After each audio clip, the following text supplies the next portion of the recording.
Today we are here for our CPD sessions for the summer 2021.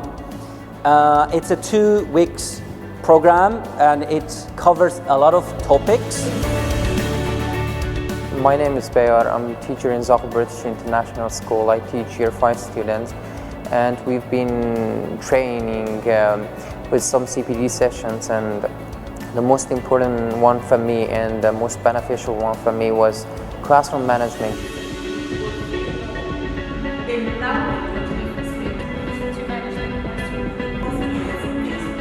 I am Ms. Sarah, the ICT teacher in Zakho British International School.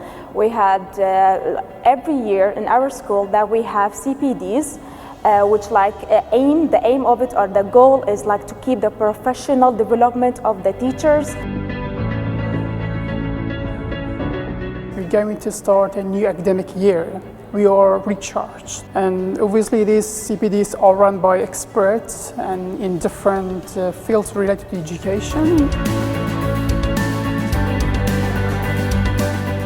We will be covering many things. First of all, our mission and vision statement, report writing, setting up your students for success in mathematics,